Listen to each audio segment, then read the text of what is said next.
오늘 함께 살펴볼 주제 말씀은 레위기 10장입니다. 조금 무거울 수 있겠는데 우리가 잘 아는 내용인데요. 천천히 하나님 말씀을 살피는 시간 되기를 바랍니다. 제가 봉독하겠습니다. 아론의 아들 나답과 아비후가 각기 향로를 가져다가 여호와의 명하시지 않은 다른 불을 담아 여호와 앞에 분향하였더니 불이 여호와 앞에서 나와 그들을 삼키매 그들이 여호와 앞에서 죽은지라. 레위기 10장에 있는 말씀이죠. 우리가 성경을 이렇게 봉독하고 또 공부하다 보면 레위기라고 하는 성경은 우리에게 좀 두렵고 무겁죠. 그렇죠? 먹지 말라는 것도 많고 그렇게 하면 죽는다는 얘기도 많고 어쨌든 좀 우리가 좀 다른 혹은 거리감이 있는 이제 그런 무거운 주제들을 좀 다루고 있는 것 같습니다.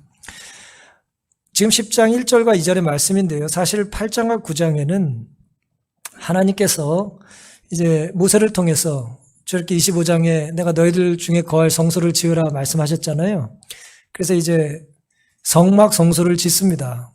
이제 천으로 이제 예를 들어 이제 가죽으로 이제 성막으로 지은 거예요. 건물이 아니라 돌로 진 게 아니라요. 그리고 성소를 지었으니까 어떻게 해야 됩니까? 이제 봉헌을 해야죠. 우리에게 이제 헌당을 하는 것입니다. 이제 물론 이동식 성소였습니다만 하나님께 그걸 구별해 드리는 이제 봉헌 예식을 합니다. 근데 이제 성소는 자동으로 돌아가는 게 아니잖아요. 그렇죠? 뭐 성소가 자동으로 뭐 세팅이 되는 게 아니잖아요. 누군가는 그걸 날라야 되고 또 옮겨 놔야 되고 붙여야 되고 설치해야 되고 이동하고 그 모든 일을 이제 레위인들이 했고 특별히 성소의 봉사는 이제 아론의 자손들이 제사장이 돼서 하게 됐습니다. 하나님께서 모세에게 그 형 아론과 그의 자손들을 제사장으로 구별하셨기 때문이죠. 그래서 성소의 봉헌식은 제사장의 위임식으로 맞춰졌어요. 그러니까 성소 봉사는 자동으로 되는 게 아니기 때문에 그 일을 할 제사장들의 위임식 이 사람들이 이제 제사장으로 위촉하겠다라고 하는 예식으로 맞춰지게 됐습니다. 그것이 레위기 8장과 9장의 이야기예요. 그런데 성막 성소를 언제 이제 하나님께서 이스라엘 백성들에게 만들라고 하셨냐면은 이스라엘 백성들이 이제 유대력으로요. 1월 14일에 이제 출애굽하잖아요. 6월절. 유대력으로요. 오늘날은 이제 4월쯤 되는데요. 어쨌든 유대력 기준으로 1월 14일에 이제 출애굽을 시키시지 않습니까? 그리고 이제 성막을 하나님께 구별해 드리는 이제 봉헌식은 그 다음에 1월 1일이었어요. 그러니까 거의 시간이 어떻게 됩니까? 거의 1년, 14일 빠지는 1년 사이에 일어난 일이죠. 여러분의 이제 출애굽기에 좀 지식을 좀 되돌아보면 이제 한번 좀 돌려보세요. 출애굽한 이후에 이스라엘 백성들이 시내산에 도착하잖아요. 그렇죠? 그 시간이 얼마나 걸렸는지 아십니까? 성경에 정확히 나오진 않습니다만은 이제 3월이라고만 돼 있어요. 3월이라고 돼 있기 때문에 이제 3월 1일 혹은 15일이라고 이제 학자들은 추정하는데 유대 전통은 3월 1일이라고 생각을 해요. 그러니까 1월 14일에 출애굽했으니까 3월 1일에 시내산에 도착했으니까 며칠이에요? 한 달 반이죠. 그렇죠? 그래서 한 달 반 만에 이스라엘 백성들이 홍해를 지나고 시내산에 도착을 합니다. 그리고 아시는 것처럼 모세가 시내산에 오르락 내리락 여러 번 하잖아요. 뭐 40일씩 기도하고 내려오고 또 올라가고 내려오다 또 이스라엘 백성들이 타락해가지고 돌비를 던지고 또 거기서 또 회개하고 뭐 이제 그런 이제 일들을 시내산 아래에서 그들이 했던 것이죠. 그리고 그런 와중에 하나님께서는 그들에게 성소를 지으라고 말씀하셨어요. 한 달 반이 지나고 모세가 시내산에 오르고 오르락 내리락 하고 그들이 회개하고 뭐 이제 금송아지를 갈아서 마시고 뭐 여러 이제 우여곡절이 있었는데 길게 잡으면 10달. 아마 뭐 제가 혼자 묵상하고 이제 추정하기는 짧게 잡으면 6개월 정도가 되지 않을까 싶은데요. 성소를 만드는 기간이 그러니까 길게는 10달, 짧게는 6달 정도 걸리지 않았을까 싶습니다. 드디어 그리고 이제 그 성막을 하나님께 구별해 드리게 됐던 것이죠. 주도적으로 이 일을 했던 사람은 성경은 부살렐과 오홀리압이라고 이제 기록을 하고 있습니다. 출애굽기 19장부터 제가 한 40장까지의 내용을 지금 짧게 설명을 드린 것입니다. 지난 시간에 잠깐 좀 말씀드렸습니다만은 이스라엘 백성들은 죄도 잘 졌지만 회개도 잘했어요. 그래서 그들이 감동을 받아서 성막을 지을 재료를 가지고 오라 그랬더니 어떻게 했습니까? 그냥 뭐 넘치도록 가져왔어요. 이제 그만 좀 가져와라 라고 얘기할 만큼 넘치도록 가져왔다 그랬죠. 우리가 지난 시간에 잠깐 좀 살펴봤습니다.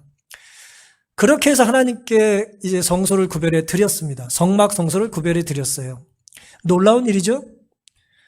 불과 직전에, 얼마 전에 그들이 무슨 일을 했다고 그랬어요? 우상을 숭배하고 금송아지를 섬겼던 사람들인데 하나님께서 그들에게 성소를 짓게 하셨고 성막을 세우게 하셨고 그걸 봉헌할 수 있는 특권을 주신 거예요. 한 해에 다 일어났던 일이에요. 한 해. 신기하죠? 출애굽하고 홍해를 건너고 만나를 먹고 불평하고 죄를 짓고 우상을 숭배하고 또 벌받고 또 다시 회개하고 그 다음에 또 열심히 또 모여가지고 성막을 짓는 것입니다. 돌제단이 아니에요. 이제는 하나님께 예배 드리기 위하여 번제물을 드리기 위하여 제물을 드리기 위하여 돌을 쌀 필요가 없었어요. 이제는 모든 구약의 믿음의 조상들은 가는 데마다 돌을 쌓아서 제단을 드렸는데 이제 더 이상 돌제단을 드릴 필요가 없고 이제는 뭐예요? 성막에 와서 번제단에 예물을 드리게 되는 시대가 시작된 것입니다. 하나님께서는 모세를 통해서 아론과 그의 아들들을 제사장으로 성별하셨어요. 여기 8장의 이야기입니다. 성별하기 위해서는 이름만 성별한 게 아니고 몸도 구별케 해야 했기 때문에 그들의 몸을 일단 깨끗이 씻겼어요. 깨끗이 씻고 구별된 옷을 입혔고 에봇띠를 메고 흉패에는 우림과 둠림이라고 하는 정확히 알 수 없는 이제 보석물을 넣게 하셨고 머리엔 금패를 붙인 관을 씌웠습니다. 이 모든 것은 하나님께서 명하신 대로 하나하나 해야 했어요. 그러니까 디자인과 무슨 스타일을 따라서 3,500년 전에 최신 패션에 따라서 한 것이 아니라 하나님이 지명하신 대로 한 거예요. 하나님이 하라는 대로 해야 했습니다. 그리고 특별히 이렇게 철저히 구별한 이후에도 이제 관유라고 성경은 번역을 했는데 특별한 기름을 이제 조제해서 성소에도 다 뿌리고 성막에도 기명에도 뿌리고 또 뭐예요? 사람에게 제사장에도 따로 이리 부었습니다. 아론에게 부은 것이죠. 성소만 구별된 게 아니라 제사장도 구별했다는 뜻입니다. 아론의 아들들에게 또 옷을 입혔고 수송아지로는 속죄물을 순양으로는 이제 번제를 드렸습니다. 모든 이제 성소의 요즘 말로 이제 헌당식 이제 봉헌식을 마쳐지는 마지막 행사는 제사장이 위임받는 일이었어요. 근데 제사장이 위임받는 이 예식을 위해서는 이제 순양을 제사로 드려야 했습니다. 왜 그랬을까요? 제사장은 결국 누굴 표상합니까? 예수님을 표상하잖아요. 성소의 모든 것들이 예수님을 표상합니다만은 제사장의 직분 자체가 예수님의 중보를 표상하기 때문에 그 제사 직분을 위임받는 일에 있어서 이제 양이 드려져야 했다는 것이죠. 그리고 나서 하나님께서 이 놀라운 예식을 다 이제 거행하게 하신 이후에 특별한 걸 또 주문하셨어요. 그게 뭐냐면 요즘 우리가 많이 쓰는 일주일간의 격리를 명하셨어요. 제사장 아론의 자식들과 아론이 일주일 동안 격리 생활하라 그랬어요. 어디서 격리해야 했을까요? 성소 안에, 성막 안에만 살라 그랬어요. 성소 뜰 안에. 정확히 이제 회당 뜰에 있었던 것이죠. 거기서 일주일 동안 살라는 거예요.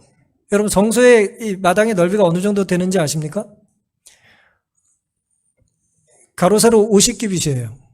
이제 전체를 얘기하면 이제 장이 100이고 짧은 건 이제 50입니다만은 어쨌든 정방형의 이제 성소 뜰에 있을 거라고 생각하면 성막 뜰에 가로 세로 50규빗 안에서 일주일을 살라는 거예요. 이건 지금 정확한 치수를 알기 힘듭니다만은 학자들이 추정에 의하면 이게 이제 1규빗이거든요. 여기서부터 손가락 끝까지요.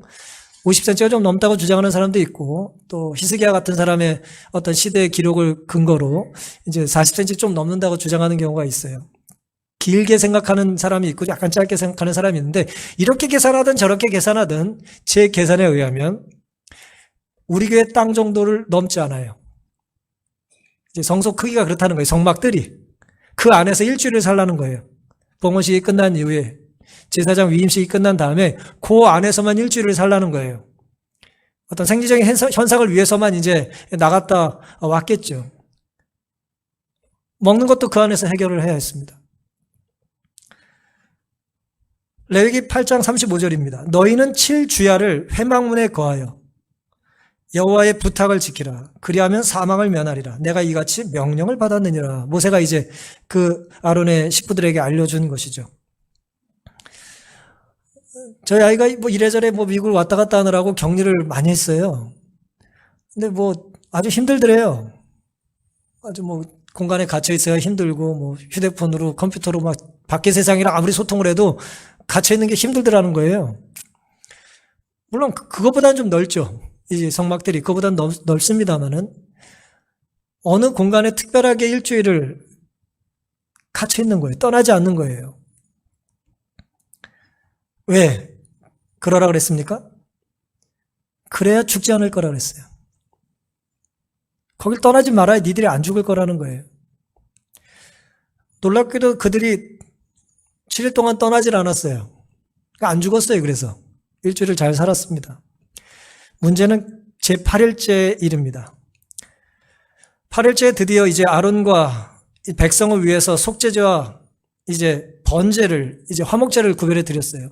아론이 대제사장이고 아론의 자손들이 제사장이지만 이들은 죄인이잖아요. 그래서 그들 자신을 위한 제사도 드려야 했습니다. 그게 이제 레위기 9장의 이야기입니다. 9장 23절입니다. 모세와 아론이 회막에 들어갔다가 나와서 백성에게 축복하며 여호와의 영광이 온 백성에게 나타나며 8일째예요. 일주일간의 격리가 끝나고 8일째에 일어난 일입니다. 24절 불이 여호와 앞에서 나와 단 위에 번제물과 기름을 사른지라 온 백성이 이를 보고 소리 지르며 엎드렸더라 그랬습니다. 성소를 하나님께 구별해 드리고 제사장들을 위촉하고 위임하고 일주일 동안 그들을 구별해서 살게 하셨고 드디어 이제 보통의 첫날이라고 할 수가 있겠죠. 백성들은 하나님께 예물을 구별해 드리고 제사장은 대표로 이제 그들을 대신해서 제사를 드리는 그런 예식을 모세와 아론이 이제 시작하게 된 것인데요. 어떤 일이 있었냐면은 우리가 방금 읽은 것처럼 그들의 제사와 직분을, 봉사를 하나님께서 받으신다라고 하는 표로 뭘 주셨어요? 불을 주셨어요. 불을 내려주셨어요. 그랬더니 그 모습을 보고 백성들이 놀라서 엎드렸고 그 불이 뭘 태웠다 그랬어요? 단위 번제물과 기름을 살랐다 그랬어요. 여기서 얘기하는 단은 뭡니까? 성소 입구에 있는 이제 번제단을 얘기하는 거예요. 회막 안에 있는 번제단. 번제단에 그 전에 불이 있었을까요? 없었을까요? 당연히 제사를 계속 드렸으니까 있었죠. 근데 그 불에 올려진 제물을 하나님께서 친히 사르시겠다라고 하는 표로 말 그대로 불을 보내주셨어요. 그 불이 모세와 아론도 사를 수 있었을 거 아니에요. 같은 공간이니까. 하지만 하나님의 불이 빗나가는 법이 있을까요? 없을까요? 하나님의 불은 빗나가지 않아요. 뭐 제우스는 번개를 가끔 잘못 던지긴 하는데 하나님은 그러시는 분이 아니에요. 하나님의 불은 반드시 목표물을 맞춥니다. 모세와 아론에게 불이 간 것이 아니고 번제물을 태웠습니다. 왜냐하면 레위기 9장 4절과 6절에는 하나님께서 그들에게 특별히 모세에게 이렇게 약속을 하셨기 때문이에요. 오늘 너희에게 나타나실 것이다 그랬어요. 하나님의 나타나신 임재의 표시가 불로 역사하는 것입니다. 물론 우리 마음이 혹은 삶이 뜨거워진다 그래서 모두가 하나님의 영이 함께하는 건 아닙니다만은 많은 경우에 하나님의 영은 우리의 마음을 뜨겁게 해요. 내가 이렇게 살면 안 되지. 내가 이렇게 말하면 안 되지. 내가 이렇게 먹으면 안 되지. 내가 이렇게 놀면 안 되지. 내가 계속해서 이런 말을 하면 안 되지. 라고 하는 뜨거움을 우리에게 준다는 거예요. 성령께서 우리의 마음을 뜨겁게 하십니다. 주님이 우리를 부르시고 오늘 들은 찬양처럼 오라고 하시고 두렵지만 주님이 함께 계시기 때문에 내가 이걸 견딜 수 있다고 하는 확신이 생기게 되는 거예요. 유대인의 전승에 의하면 이때 하나님께서 번제단의 제물을 태우셨던 이 불은 이때 주어진 거룩한 불은 최소한 솔로몬 성전이 파괴될 때까지 보존되었다 그랬어요. 거의 뭐 이제 500년, 600년 이상 이제 성소에 이 불이 따로 구별되어 있었다는 거예요. 아마도 더 오래 보존되었을 수도 있다. 하나님은 인간의 역사를 간합하셨다. 인간의 이제 제사장들의 봉사와 이 불을 보관하려고 하는 그 열심, 그 헌신을 받으셨다는 거죠. 성소는 이제 헌당되었다. 제사장들도 마찬가지였다. 모든 준비는 향후 1400년 이상 계속되다가 그 후 하늘 성소로 옮겨지게 될 봉사를 위해 완료되었다. 하늘 성소를 위해서 봉사가 완료됐다는 게 뭐예요? 예수님 십자가에 달려 돌아가시고 이제 하늘로 올라가셨다라고 하는 이 제사장의 직분이 이제 하늘에서 계속된다는 의미를 내포하고 있는 것입니다. 이게 오늘 말씀의 배경이에요. 조금 이제 배경이 좀 길죠? 하지만 이런 배경과 어떤 기본적인 이해를 근거로 기초로 해서 여기 10장을 이해해야 되기 때문에 그렇습니다. 오늘은 생사의 갈림길 성과 속의 경계선이라고 하는 제목으로 말씀을 드리겠습니다. 오늘 주제 성경절인 레위기 10장 1절과 2절은 이런 모든 거룩한 일들 직후에 아론의 두 아들 나답과 아비후, 다른 아들도 있었지만 맏아들 차남에 대한 이야기예요. 나답과 아비후가 각기 향로를 가져다가, 향로라고 하는 건 이제 숯을 담을 수 있는 이제 난로 그릇이라고 생각하면 됩니다. 여호와의 명하시지 않은 다른 불을 담아 여호와 앞에 분향하였더니 불이 여호와 앞에서 나와 그들을 삼키며 그들이 여호와 앞에서 죽었다 그랬습니다. 우리가 동쪽에 있는 이제 회막의 문을 뚫고 들어오면 제일 앞에 뭐가 있습니까? 번제단이 있죠. 그렇죠? 그 성막들에 있는 거예요. 그다음에 물두멍을 지나고 드디어 성소가 시작되잖아요. 성소 맨 안쪽에 뭐가 있습니까? 지성소 바로 앞에. 제가 좀 그림을 못 보여드려서 죄송한데요. 분향단이 있어요. 그러니까 두 개의 단이 있어요. 성소에는. 성막들에 번제단이 있고 번제, 불태워 드리는 단이 있고요. 제물을 바치는. 그다음에 안쪽에 기도를 상징하는 향단이 있어요. 향단. 향을 태우는. 그게 지성소 바로 앞에 있어요. 그런데 분명히 이제 하나님께서 명하신 건 뭐냐 하면 향로, 불씨 혹은 숯을 담을 수 있는 그릇을 가져다가 그 불씨를 가지고 향을 피우라 그랬어요. 번제단의 불을 가지고 피우라는 거죠. 근데 그 불을 가지고 붙이지 않고 다른 불을 사용했다는 거예요. 그래서 하나님께서 그들을 이제 심판하셨다는 것이죠. 굉장히 두려운 일이죠. 제사장 봉사하다가 죽은 거예요. 하나님이 그들을 직결 심판하셨어요. 왜 그러셨을까요?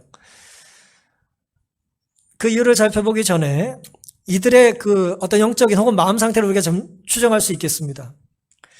지난 8일 동안 엄청난 일들이 있었죠? 그렇죠? 이스라엘 역사는 처음으로 뭐예요? 성막 성소를 만들었어요. 그러니까 얼마나 거룩한 일입니까? 지난 1년 얼마나 큰 일이 있었고 특별히 지난 일주일이 얼마나 큰 일이 있었어요. 8일까지 합쳐서. 엄청난 일이 있었어요. 이전에 없던 것들이 세워지고 이전에 어떤 직분들이 만들어지고 이전에 없던 거룩한 가문들이 새롭게 이제 하나님께 위임을 받은 거예요. 아론의 아들이다. 모세의 조카다. 이제 너희들은 거룩히 성별되어야 된다는 이야기를 그들이 들었고 일주일 동안 그걸 이제 인턴 과정으로 훈련을 한 거예요. 모세와 아론이 그 일을 하는 것을 옆에서 계속 본 거예요.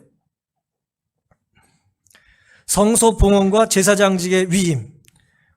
이전에 없던 거룩한 일입니다. 공간을 구별했고 직분을 구별했어요. 그들은 구별된 자로 살아야 했습니다. 그리고 하나님께서 그걸 간합하신다는 증거로 뭘 보내주셨어요? 불을 보내주셨어요. 그럼에도 불구하고 아론의 두 아들은 하나님이 하라는 대로 하지 않고 향로에 다른 불을 담아 분향하다가 죽고 맙니다. 왜 하나님께서 불을 내려 그들을 삼키셨을까요? 잠깐 이렇게 생각해 볼 수 있겠습니다. 우리들은 언제 주로 넘어지냐 하면 큰일 이후에 잘 넘어져요. 큰일을 치르고 나서 잘 넘어져요. 다윗이든 삼손이든 베드로든 신앙의 위대한 이제 영웅들이 잘 나가다 넘어졌어요. 정상에서 넘어졌어요. 전성기 때 넘어졌어요. 큰일이 맞춰진 직후에 이제는 내가 괜찮겠다 생각하는 그 순간 그들이 넘어지는 것입니다. 아마도 그들의 마음속에는 공통적으로 교만이 있었을 겁니다. 잠언 16장 18절 교만은 패망의 선봉이요 거만한 마음은 넘어짐의 앞잡이라 그랬습니다. 고린도전서 10장 12절 그런즉 선줄로 생각하는 자는 넘어질까 조심하라. 오늘 우리의 삶에 큰일들이 눈에 잘 띄죠. 큰일을 하는 사람, 큰 역할을 하는 사람, 큰 재능을 가진 사람, 큰 능력이 있는 사람, 크게 헌신하는 사람. 남의 넘어지면 우리가 관찰하고 주목하고 뭐 쫓아다닐 필요는 없겠습니다만 언제 넘어질까 하고, 우리 자신이 이전에 없던 큰 역할을 감당할 때가 된다면 우리는 정말 하나님께 간절히 매달리고 살아야 될 때입니다. 큰 시험이 통과가 되고 터널이 끝날 것 같이 보일 때 우리는 넘어질까 조심해야 해요. 아무리 경건한 일주일을 보내고 8일을 보냈다 할지라도 우리가 그 순간 조심하지 않으면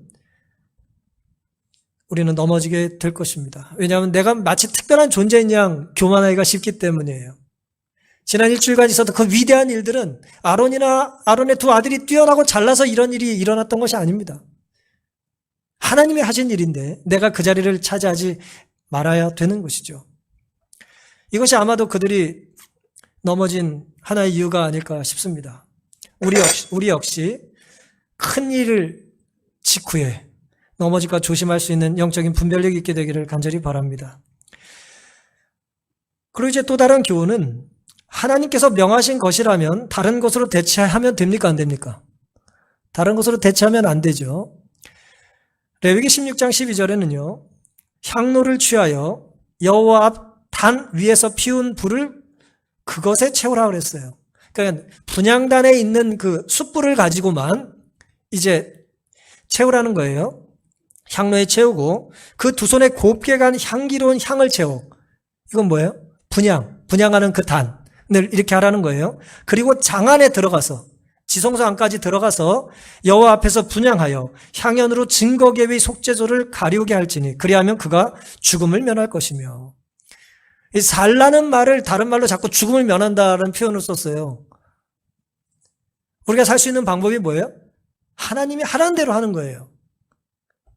번제단에서 숯을 가져다가 그 열기와 그 불을 가지고 향로에 담고 그걸 가지고 향단에 향을 피우고 그걸 가지고 지성소까지 들어가서 속죄 위에 이제 기도의 향이 넘어갈 수 있는 것을 상징적으로 이제 묘사해 준 장면인 것입니다.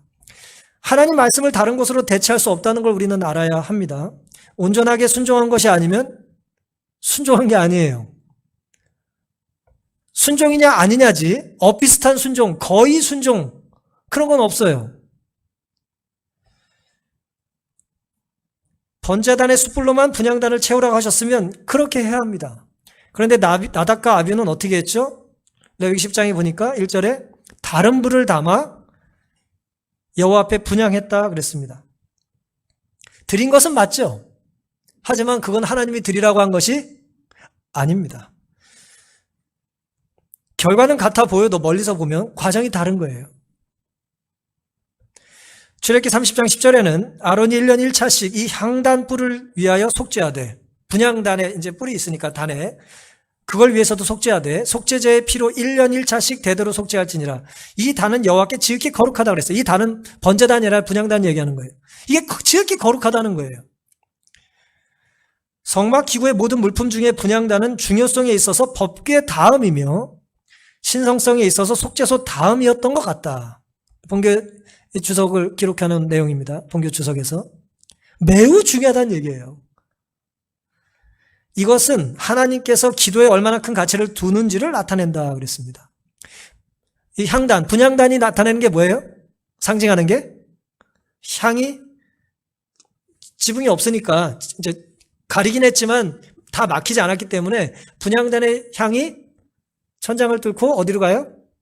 지성소로 들어가잖아요. 예수님의 중보를 상징하는 거거든요. 예수님의 중보 기도를 상징하는 거예요. 이것은 중요하다는 거예요. 기도는 매우 중요하다는 것입니다. 이스라엘의 기도와 함께 올라가는 향연은 그리스도의 공로와 중보, 곧 그분의 완전한 의를 표성하며 그것은 믿음을 통해 그분의 백성에게 전가된다. 그것만이 죄 많은 인간들의 예배가 하나님께 간합될 수 있도록 한다. 우리가 예배드리는 예배를 하나님이 왜 받으십니까? 그리스도께서 중보하시기 때문에 받으시는 거예요. 예수님의 중보가 없다면, 기도가 없다면 우리의 예배는 하늘에 닿을 수가 없는 거예요. 우리가 기도 드릴 때 누구의 이름으로 기도합니까? 예수님의 이름으로 기도하는 거예요. 예수님의 이름이 아니면 우리의 기도가 하늘에 닿을 수가 없어요. 그걸 상징하는 게 분향이에요. 지성소의 휘장 앞에는 끊임없는 중보의 제단이 있었다. 성소 앞에는 끊임없는 속죄의 제단이 있었다. 피와 향으로 말미암아 하나님께 접근하게 되어 있었는데 이것들은 크신 중보자를 가리키는 상징들이었다. 예수님을 나타낸다는 것입니다. 그분을 통해 죄인들은 여호와 앞에 가까이 나아갈 수 있으며 그분을 통해서만, 이게 중요합니다. 그분을 통해서만 자비와 구원이 회개하고 믿는 영혼에게 허락될 수 있다. 예수님을 통해서만 우리가 구원을 받습니다. 믿으십니까? 그게 기독교예요. 그래서 기독교는 배타적인 거예요. 예수님만 우리의 구원이라는 거예요. 다른 길은 없습니다. 다른 이름은 없습니다. 사도행전 4장 12절, 다른 이로서는 구원을 얻을 수 없습니다. 천하 인간의 구원을 얻을 만한 다른 이름을 우리에게 주신 일이 없기 때문이에요. 그렇다면 나답과 아비후는 도대체 무슨 다른 불을 가지고 일을 했냐는 거예요. 다른 불이 어디 있었을까요? 성막에 이제 성소뜰에는, 회당이 아니네요. 그 성소뜰에는 분향단이 있었잖아요. 그렇죠? 번제단이 있었잖아요. 제가 말을 잘못했어요. 번제단이 있었잖아요. 그 번제단에 불 외에 무슨 불이 있었을까요? 그들이 일주일 동안 거기서 살았었잖아요. 일주일 동안 살려면 뭐 해야 돼요? 일주일 동안 뭐 생식만 먹나요?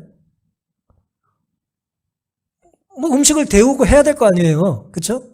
지지고 볶지는 않더라도 가져온 음식을 뭐 좀 음식 요리용이든 뭐 데우는 용이든 뭐 가스레인지 같은 게 없으니까 전자레인지도 없고 뭔가 불이 있었단 말이에요. 이것은 보통의 불을 말한다. 그것은 하나님이 친히 붙이셨기 때문에 거룩하게 된 불이 있는 번제단에서 취한 불이 아니었다.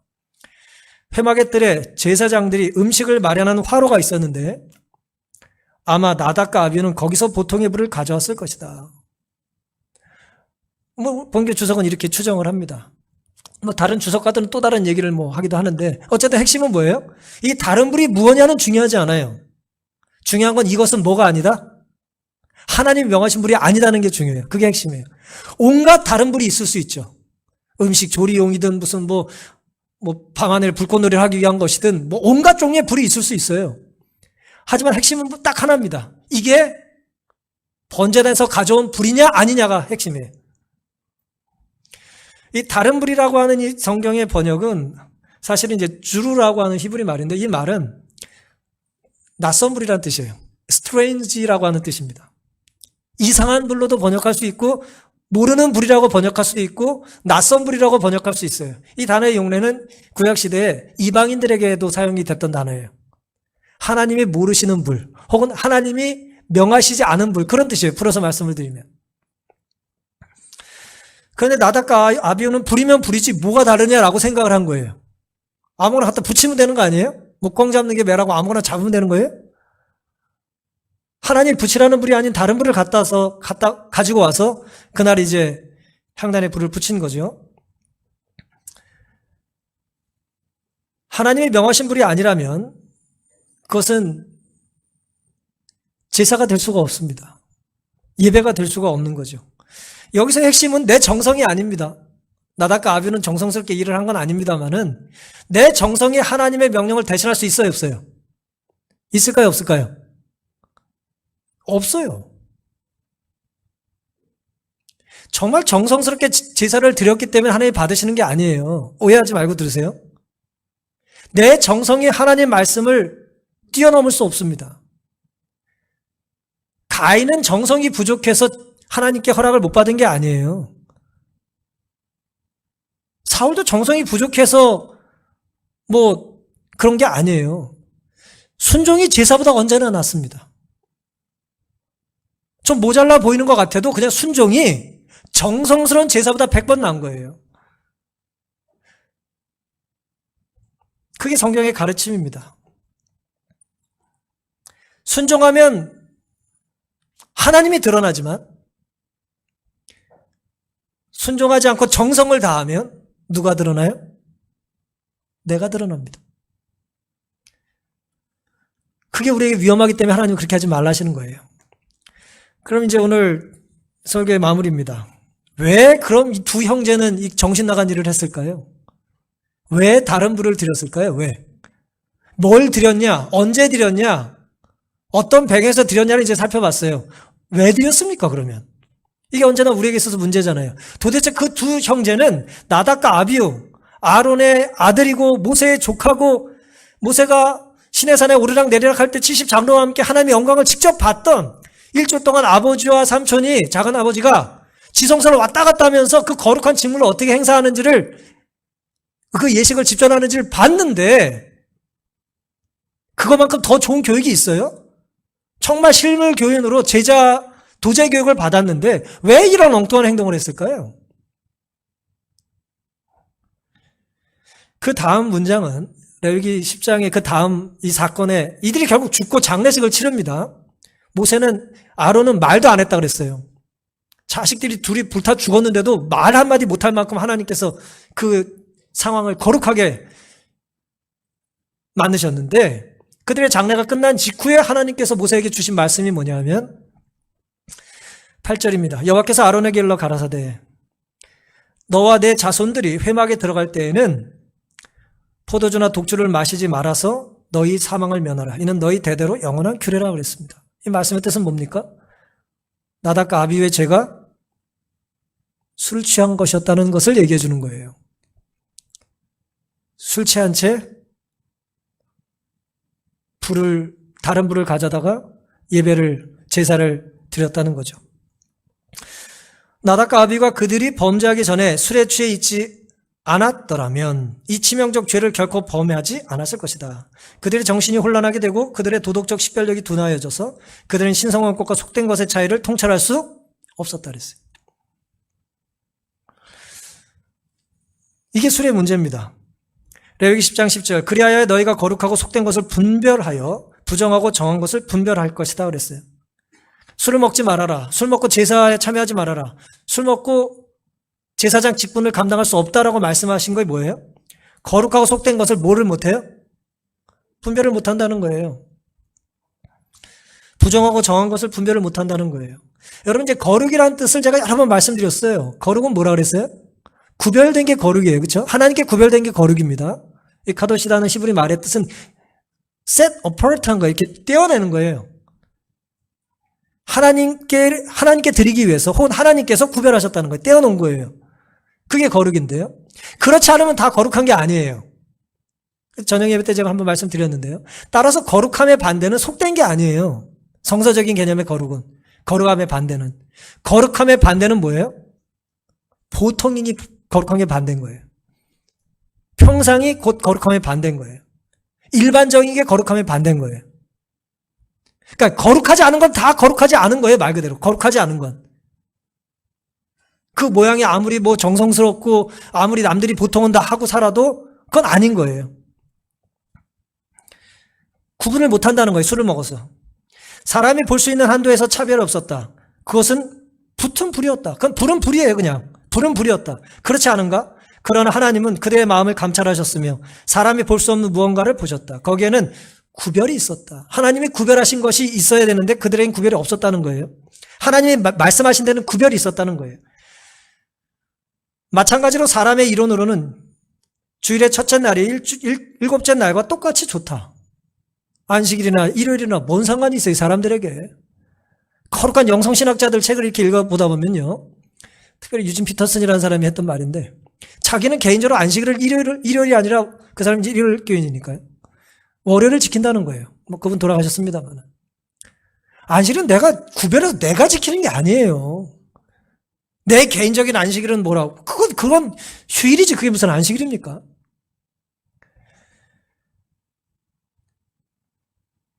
인간의 눈에 보기에는 안식일이나 일요일이나 차이가 없어요. 그런데 거기에는 하나님의 명령에 의한 것 외에는 다른 구별이 있어요, 없어요? 없어요. 우리가 뭐는 먹고 먹지 말아야 되는지에 대한 차이는 아무것도 없어요. 영양학적인 게 아니에요. 어떤 사람 자꾸 뭐 생태학적으로도 설명하고 무슨 뭐 건강적으로 설명하는데 불가능합니다. 설명 안 돼요. 그냥 하나님이 뭐는 하라 그랬고 뭐는 하지 말라는 거예요. 그거 외에 다른 걸 찾으면 안 됩니다. 그런데 놀랍게도 그것은 극히 중대한 구별인데요. 그 구별로 삶과 죽음이 구별됩니다. 그게 레위기 10장의 교훈이에요. 우리가 보기엔 차이가 없어요. 똑같은 24시간이잖아요. 똑같은 불이잖아요.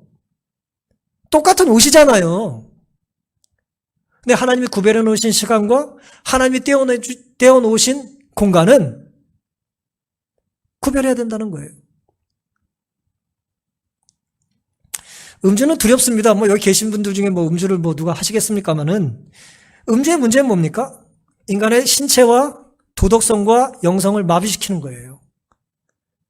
아무리 이번에 금메달을 딴 운동선수라 할지라도 술을 한 말 마시고 나서 운전하면 사고 납니다.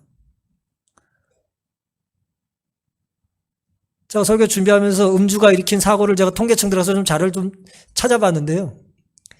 얼마나 많은 사고들이, 폭력이 음주로 인해서 발생되는지 말할 필요가 없을 만큼 심합니다. 작년 통계에 의하면, 한국에서의 통계예요. 음주 사망사고가 매일 한 건씩 일어나요. 술을 안 먹으면 안 죽을 사람이 죽는 거예요, 지금. 누굴 죽이는 거예요. 하루 평균 50건씩 발생한다고 지금 통계가 되어 있어요. 이거보다 훨씬 많을 겁니다. 이 통계 잡히지 않는 게 많으니까요. 술 취한 자의 눈은 믿을 수 없습니다. 술 취해서 한 말은 믿을 수 없는 거예요. 술 취한 행동에는 책임의식을 느끼지 않아요. 도덕성이 마비되고 영성이 무너지기 때문에. 예외가 없습니다. 술에 강한 사람은 있을 수 없어요. 간이 좀 튼튼할 수는 있지만, 아무리 술이 강해도, 술을 많이 먹을 수는 있지만 술을 먹고도 도덕성과 영성이 유지될 수는 없어요. 이사야 28장 7절에 이 유다 사람들도 포도주로 인해 옆걸음치고 독주로 인해 비틀거리고 제사장 선지자도 독주로 인해 옆걸음치고 포도주에 빠지며 독주로 인해 비틀거리며 이상을 그릇 풀며 재판할 때 실수한다 그랬습니다. 여러분, 저희가 건축과 관계돼서 이래저래 재판할 일이 많은데요. 우리의 소송을 담당하는 판사가 술 먹고 들어오길 우리가 원합니까? 우리를 변호하는 사람이 술 먹고 변호하길 원하나요? 있을 수 없는 일이죠. 오늘 말씀의 교훈이 물론 술 먹지 말라는 건 아니에요. 근본적인 교훈은 그건 아니죠. 술을 먹으면 죄를 짓는 건 맞지만 술 그 자체가 이 죄의 원인은 물론 아니죠. 더 큰 원인은 아까 살펴본 것처럼 교만하고 하나님 말씀을 순종하지 않으려고 하는 그런 연약한 교만, 영적인 허영심, 탐심, 그런 것들이, 불순종하는, 자신을 합리화하려고 하는 것들이 이제 술이라고 하는 걸로 선택이 된 거죠. 우리는 술 좀 마셔도 될 것 같은 거예요. 우리가 오늘 술에 취해 살진 않는다 할지라도 우리 역시 무엇인가 취해 사는 게 있다면 이 성과 속의 경계를 내가 마음대로 넘어다니는 것은 위험하다라고 하는 걸 우리가 기억할 수 있게 되기를 간절히 바랍니다. 15세기 네덜란드에 미술을 좀 잘 아시는 분들은 이 그림을 아실지 모르겠는데요. 얀 반 에이크라고 하는 위대한 화가가 있었는데 이 사람이 1443년에 그린 유화랍니다. 이 그림의 제목은 아르놀피니 부부의 초상이에요. 혹시 이 그림 보신 적 있으신가요? 이 아르놀핀이라는 사람과 어쨌든 부인이라고 추정이 되는데, 이제 누구는 결혼식의 그림이다, 아니다, 저기는 부인은 이미 죽었기 때문에 결혼했던 혹은 서원했던 것을 기념하는 회고의 그림이다, 그렇게 이제 학자들은 추정을 합니다. 저 당시는 그림 속에 여러 상징들을 넣었대요. 그래서 그림을 보면서 상징을 이제 해석하는 거예요. 얼마나 부자였는지 저 사람들이, 혹은 어떤 관계인지, 그런 걸 이제 상징물들을 자꾸 넣어놨는데요.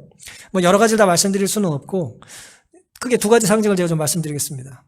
저 그림 속에는, 둘이 이제 손을 잡고 있는 그 그림 속에는 거울이 있어요, 거울이. 이 거울이에요. 두 사람 사이에 있는 거울입니다. 거울이 있고요. 또 위에는 이제 샹들리에가 달려 있었어요. 근데 거울 속에 흥미롭게도, 두 번째 사진 다시 좀 보여주세요. 흥미롭게도 두 사람이 있어요. 두 사람이 예를 들어 결혼식이라고 하면 결혼하고 있는 상황을 그린 건데, 에이크가 그림을 그렸는데 그걸 그리고 있는 자신을 거기에 넣은 거예요. 벽에 이제 거울이 있으니까. 근데 자기만 그린 게 아니라 한 사람을 더 넣었어요. 근데 화가가 있었다는 건 나중에 거기 아예 기록을 남겨놔서 알 수 있는데 그 나머지 한 사람은 누군지 몰라요. 어쨌든 두 사람이 증인으로 있었던 것이죠. 그 다음에 이제 천장에는 샹들리에가 있는데 샹들리에게는 초가 여러 개가 있는데 하나에만 불이 붙어 있었어요. 남자 쪽에 있는. 여자 쪽에 있는 불은 꺼져 있고요. 당시 이제 촛불이 하나가 켜 있다라고 하는 것은 종교적으로 하나님이 보고 있다는 뜻이었답니다. 신의 눈을 상징한다는 거예요. 여러분, 이게 결혼식이든 혹은 뭐 죽은 아내를 위한 기념과 회고를 위한 것이든 간에 굉장히 중요한 교훈이 있어요. 여기는 이중의 증인이 있다는 거예요. 사람 증인이 있고 또 누가 있어요? 하늘의 목격자가 있다는 거예요. 저는 저 그림을 읽으면서 저 그림을 보고 지난주에 좀 자료를 좀 검색하면서 나답과 아비후가 이 성막 안에서 불경죄를 지고 죽었다는 그 사건을 제가 겹쳐서 생각해 보게 됐습니다. 나답과 아비후가 다른 불로 분향하던 그 성소 안에 하나님이 계셨을까요? 하나님이 계셨을까요? 하나님이 계셨습니다. 주님 여기 계시기의 찬양처럼 하나님은 안 계실 곳이 없어요. 하나님은 어디든 계십니다. 하지만 하나님은 하나님이 구별하라고 하는 것을 구별하는 자들에게 즐겨 함께 하세요. 나답과 아비후는 모세와 아론 다음으로 이스라엘 중에 가장 높은 지위에 있었다. 여호와께서는 특별히 그들을 높이사 70인 장로들과 함께 산에서 그분의 영광을 바라볼 수 있도록 허락하셨다. 그러나 그들의 범죄는 그렇다고 해서 용서되거나 대수롭지 않게 생각될 것이 아니었다. 이 모든 것은 그들의 죄를 한층 더 중하게 만들었다. 우리가 더 많은 걸 누리고 더 많은 걸 배우고 더 많은 걸 깨달았다는 것은 우리에게 많은 특권을 가져다 주기도 하지만 엄청난 책임을 가져다 주기도 하는 것입니다. 내가 지난주 너무 열심히 살았으니까 이제 좀 망가져도 괜찮아 라는 유혹이 있을 수 있어요. 뭐 다이어트 하시는 분들 좀 그러잖아요. 열심히 안 먹다가 한 번 좀 먹어줘야 된다나? 근데 영적인 사이클은 그렇게 되면 안 된다는 거예요. 그들이 가장 높은 지위에 있었음에도 불구하고 아니요. 그러기 때문에 그들은 스스로 우리 일터니까 여기서 좀 한잔해도 되겠지라는 생각을 쉽게 했을지 모르겠어요. 어차피 같은 불이니까 구분이 안 되는 거예요. 이게 뭐 가스불인지 이게 뭐 거룩한 불인지 구분을 못 하는 거예요. 아무 불이나 갖다 붙이면 되는 것입니다. 영적인 교만과 특권의식으로 그들은 금단의 선을 구별하지 못했습니다. 하나님 말씀을 듣지 않으면 우리는 죄를 짓게 돼요. 죄를 짓기가 더 쉬워지죠. 그래서 우리는 기도가 필요합니다.